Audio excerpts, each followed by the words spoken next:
Hello everyone, welcome to yet another day in this clown decade, the decade where things are only going to get worse before they get better.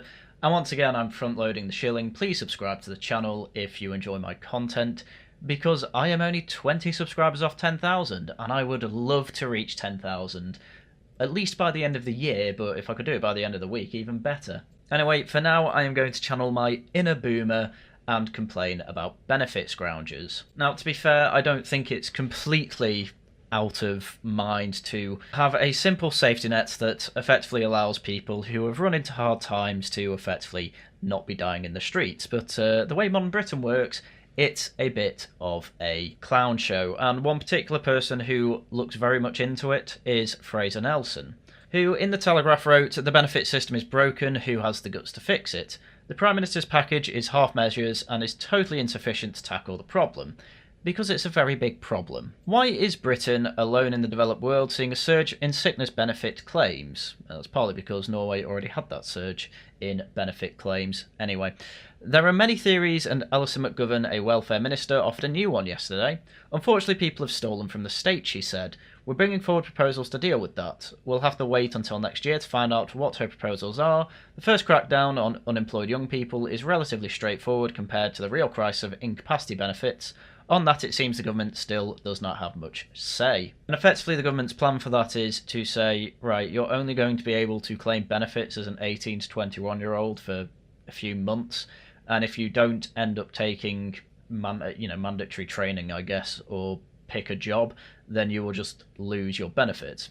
Which, by the way, was pretty much a reform contract policy. So Fraser has been making a Channel 4 documentary about this called Britain's Benefits Scandal. The scandal is how those on welfare are being failed by the state, not the other way around. It's about how 3 million, soon to be 4 million, ended up trapped in a system that's supposed to help them. The fraud that McGovern refers to does happen, but rarely. I genuinely am actually... It's kind of both. It's kind of rare, it kind of isn't. Fraser Nelson is kind of right. Basically, all these people are incentivized to stay in this trap because the way out of it's just not worth it. A big thing that's being talked about at the moment is wage compression, where effectively skilled jobs really doesn't pay too much more than your average minimum wage job. A minimum wage job that actually you don't have to work 40 hours a week, and that in fact you can make a bit of money on the side and end up pretty much on level with skilled wages. So what's the point? And then if you're on benefits on top of that you can complain, why would you ever work to better yourself and be more productive? That's effectively the argument here. It's true that people capable of work are being categorised as unfit, but it's not their fault. It's due to the system that miscategorises people on an industrial scale with calamitous effects. Most assessments are now done remotely via this discredited work capability assessment. In the film, I ask an ex-DWP assessor how well he or anyone else could assess via phone call if someone is too anxious or depressed to work.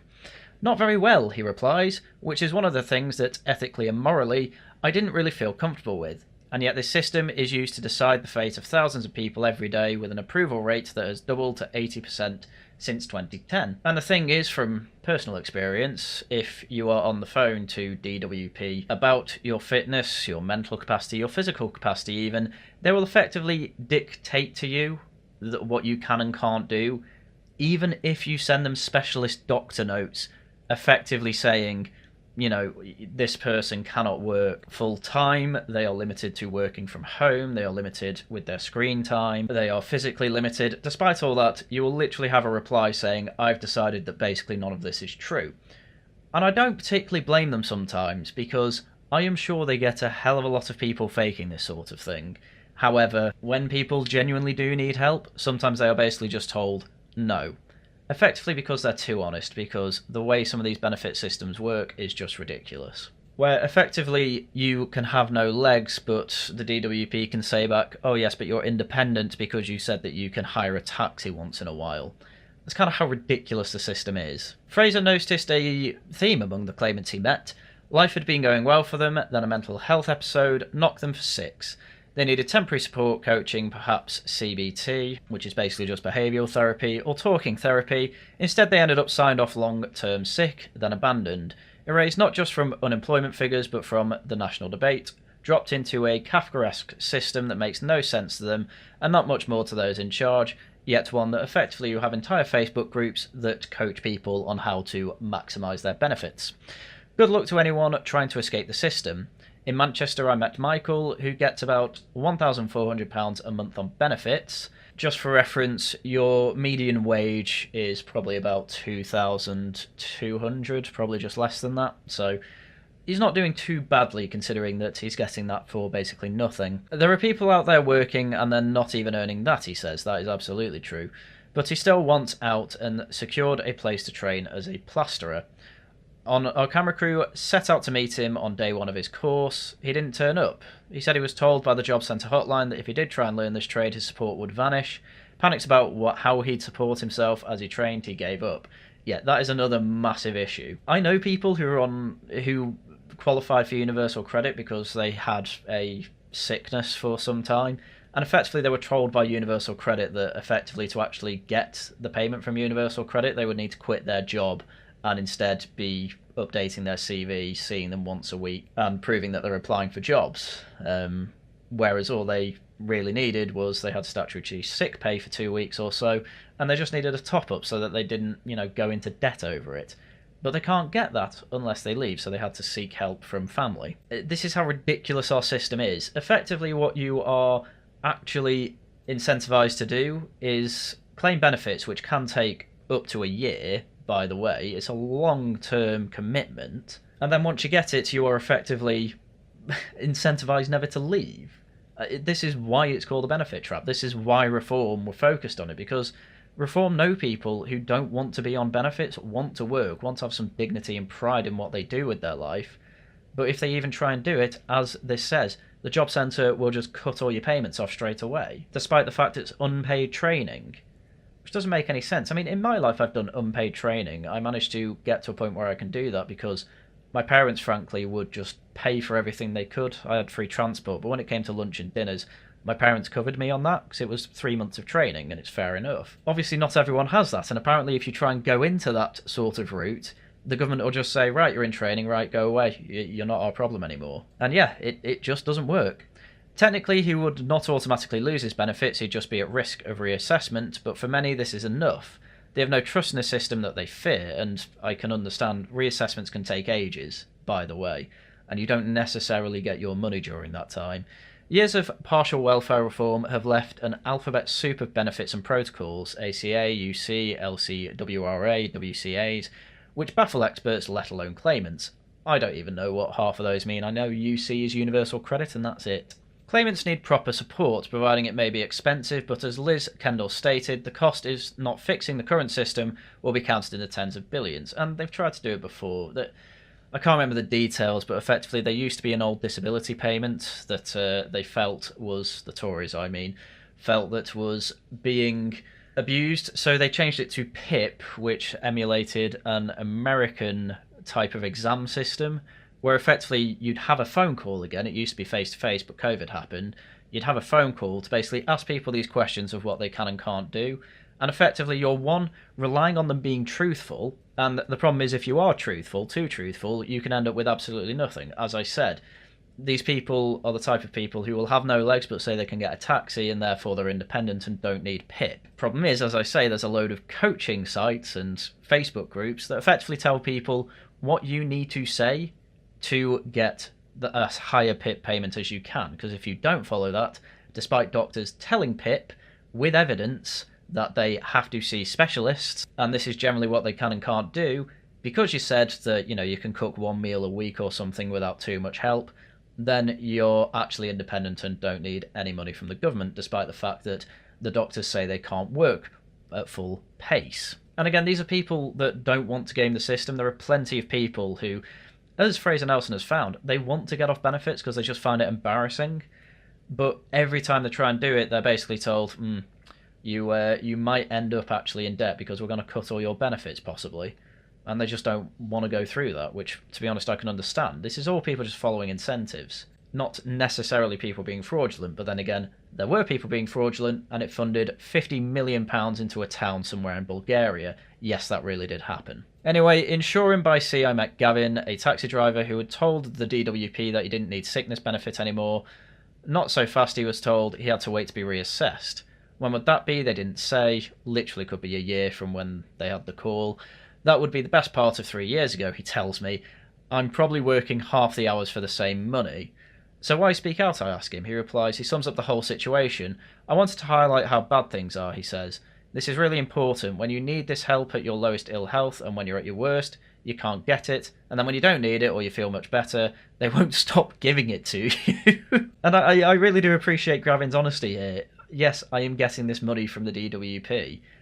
And I'm kind of with him. Like, okay, he could give it all through the HMRC voluntary taxation site, but honestly, if you're getting the money for free and it's entirely their fault, why wouldn't you keep it? You pay your tax. He clearly pays his tax. So why wouldn't he follow incentives? This, to be sure, a criminal waste of money. But it's hard to say that claimants are at fault. One of the DWP assessors told me what really breaks her heart is how so many young people are being shoveled onto the system. I'm having to sign off people who've never had a job and barely leave the house, she says, but the assessment is a tick box exercise in which those doing the assessing are not able to exercise discretion. In other words, she doesn't think that it's actually good for these kids to effectively be stuck at home and never have a job, to then be given money to stay at home and never have a job. Which I completely agree with. There are so many people now that I believe there are now more people under 40 on sickness benefits than those over 40 on sickness benefits. This is how ridiculous the system has gotten. And again, if you have made a system where people are literally incentivized to never have a job, of course they're never going to have a job. And this builds more into the complete competency crisis that we have.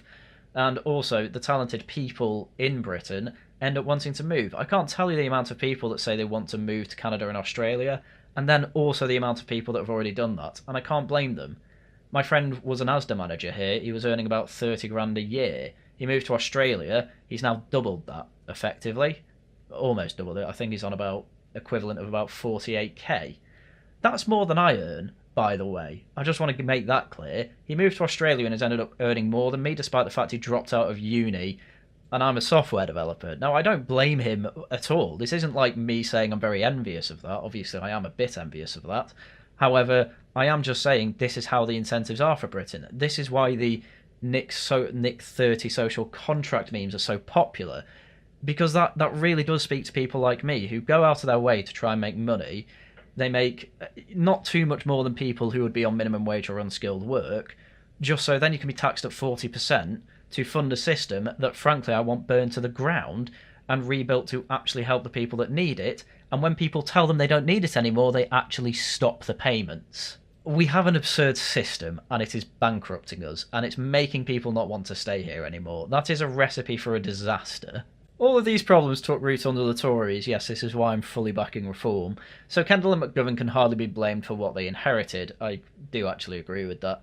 But the idea of waiting a year to reform sickness benefits when 3,000 a day are being added to it also has its dangers. Yes, 3,000 a day, you know, think about it. 1,000 probably on average each those are getting. That is effectively 3 million extra a month. And that's just rising to the point it's basically going to cost a few billion extra a year. Obviously something has to change, and effectively Fraser's saying, we can't wait. Of course we can't wait. This should have been completely reformed a decade ago. Welfare reform is the toughest task in Westminster. Politically, it's all risk and no reward. But the daily damage now being inflicted on our economy and society is so great that delay is no longer an option. This can't wait. And he's absolutely right. This has been a ticking time bomb for some time. And it's really good that it's in the news, and of course it's going to be on Channel 4 next Tuesday, I think. So this problem that, once again, mainly I've seen all this information before from Twitter anons, is making it to the front pages of newspapers and even onto the mainstream media. So once again, well done, Twitter anons. And I really do mean it's everywhere. This was on the Times yesterday as well. In Manchester, a quarter of people don't work, and they all agree it's a problem. The city has one of the highest proportions of economically inactive people in the UK, but those living on benefits say it's not as simple as just get a job. So more than 100,000 people aged between 16 and 64 in Manchester were classed as economically inactive last year. This proportion is 4% points higher than the average across the UK. So even then, 1 in 5 people in the UK can work and don't. 1 in 5 people in the city's working age population claim out of work benefits. If Labour is to bring down Britain's growing welfare bill, it must tackle the deepening worklessness crisis in cities such as Manchester. And Manchester's got loads of construction going on. It's supposed to be the new tech giant. Andy Burnham's supposed to be massively improving the public transport system. Surely that creates jobs. People on benefits in the southern suburb of Wythenshawe back Sir Keir Starmer and Liz Kendall's bid to cut the bloated welfare system. And yes, Wythenshawe absolutely does have the Benefit Street reputation. Just to give you a bit of context there. Tracy Baxter, 54, a former airport worker, it's near the airport so that makes sense, receives a range of disability benefits after being diagnosed with heart and lung conditions, high blood pressure and blood cancer. Oh my god, poor woman. She said she got £326 a fortnight in employment and support allowance, personal independence payment of £736 a month, which is the maximum by the way, and £440 a month in housing benefits, which is a grand total of about £1,500 per month. Baxter, a mother of one, needs a mobility scooter to get about. She said, I have applied for jobs but basically been told that I'm too ill to work. They said I couldn't even get an office job. But I agree with the government trying to cut the number of people claiming benefits. Too many people are just gaming the system. Absolutely agree.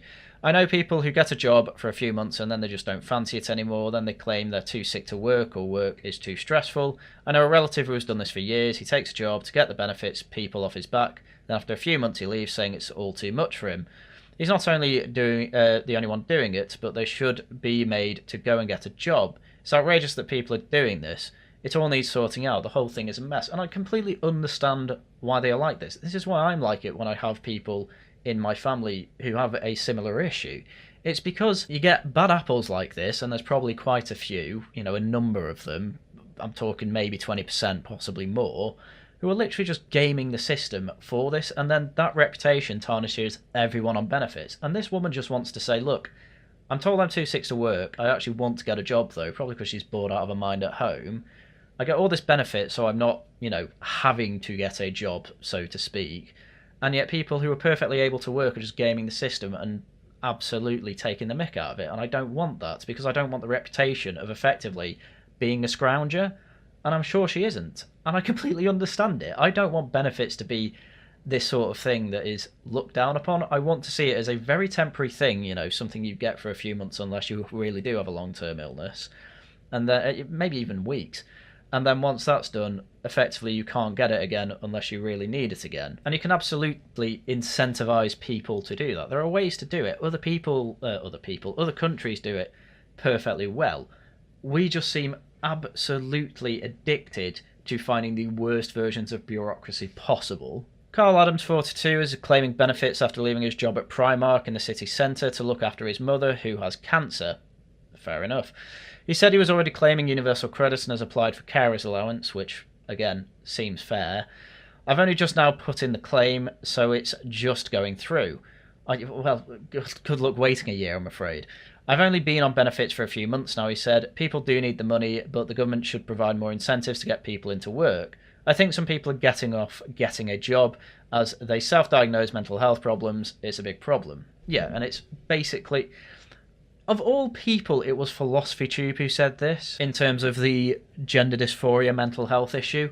Effectively, she just said, yeah, people lie. People will lie to the NHS to get into the gender identity clinic and to get hormones. The same is, if people are incentivized to do that, they are obviously going to lie. Oh, I can say I've got depression and anxiety. Okay, now I get money for that? Oh, awesome. I still have it. Yeah, the drugs aren't doing anything, sir. It obviously happens, and as I say, people don't want this to be the reputation that people claiming benefits have. That is mainly the reason they have it. All these people in this article probably legitimately have problems that they need the benefits for, and they only want it temporarily. This guy's going to go back into work once his mother is either in, other people's care, or unfortunately she passes on. That's clearly his objective here. But with the way the benefit system is, he's probably never going to work again. This happened after COVID, by the way. Loads of people, especially in the upper cohorts of age, 50 and above, they left their job and just said, I don't want to work again, and either claimed benefits or started an early retirement. And it's just crazy. Like, this is why the UK is getting poorer. Carrie-Anne Morland, 22, who was a cleaner, has been claiming benefits for nearly 3 years. After she lost her job and then had a daughter, she is claiming universal credit and child benefit. This is one of those ones that I think I'm going to start disagreeing with.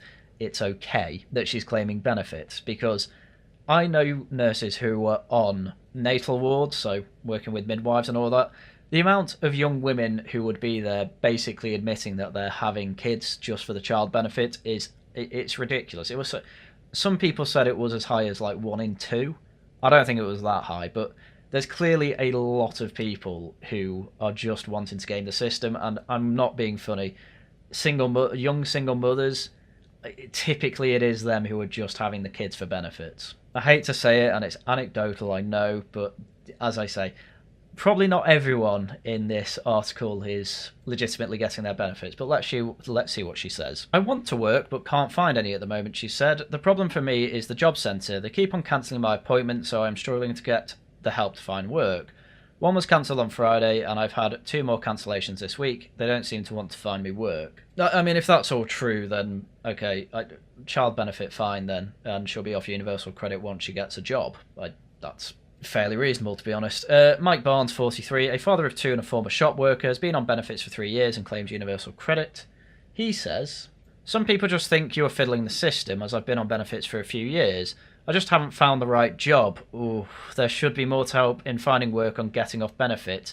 I'd rather have a job, but it's difficult. Kinda giving the game away there, Mike. Unfortunately, you are quite literally a beggar who is being a chooser. That is where I lost all sympathy. You didn't find the right job. Well, tough. I didn't particularly want to work in a supermarket for 2 years, but I did. Because I literally never wanted to even get on the benefit system, and I managed to avoid it completely.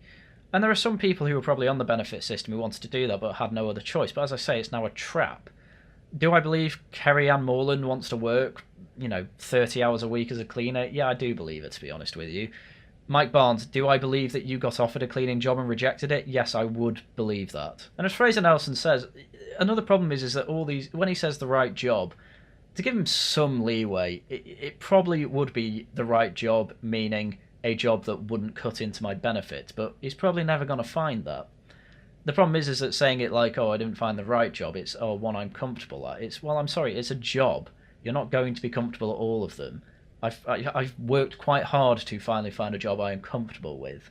But as I said before, we have many issues with our benefit system, and the Times even had a little analysis on specifics of how our benefit system differs from European ones, where, as I say, they tend to have better ideas about all of this. So first, our system offers universal welfare with more assistance given to the neediest, funded through general taxes. However, many European nations use social insurance models in which workers pay into schemes while employed and are then given unemployment benefits pay based on the salary they were on.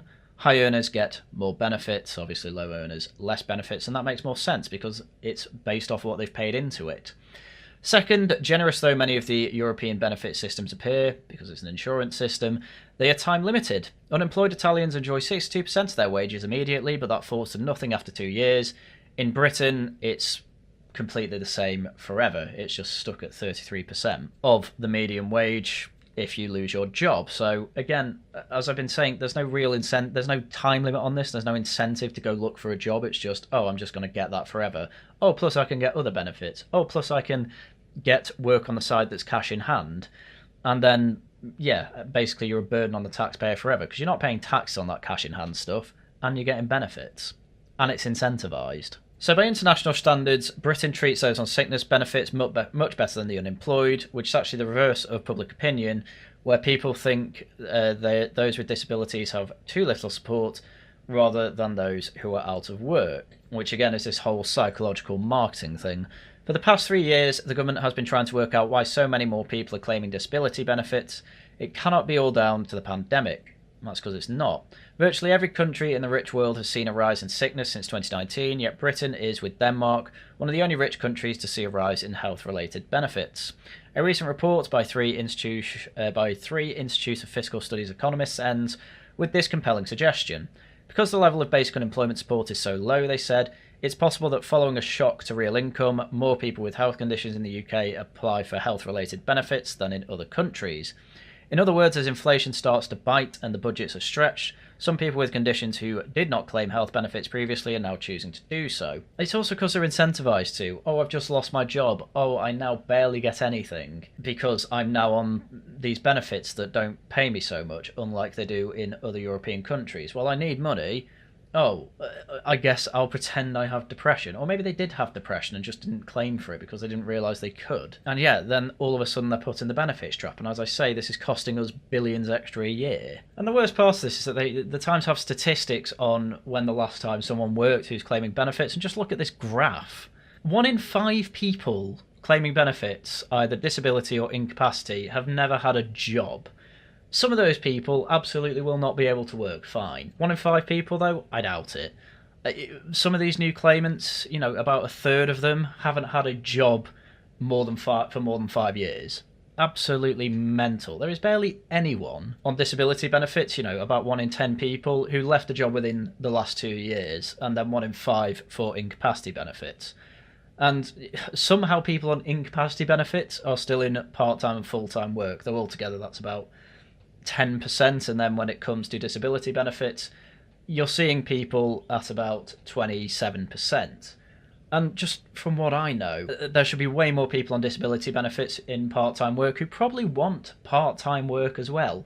Incapacity benefits, it makes complete sense, but again, you've got to bear in mind, these are new claimants. These aren't people who lost their job 5 years ago because they lost their legs or something. These are people who have only just claimed that they are incapacitated, yet haven't had a job for 5 years. How has that happened? Well, as I say, it's because people are incentivised now to claim these disability benefits rather than the out-of-work benefits because they simply don't pay. Just go to a social insurance system like they have in Europe, like they have with healthcare over in Europe as well, tends to come with better outcomes. Because the average taxpayer is just being fleeced by this. Absolutely fleeced. As I say, we've gone through some numbers of benefits that people are getting, and they are pretty much equivalent to having a job.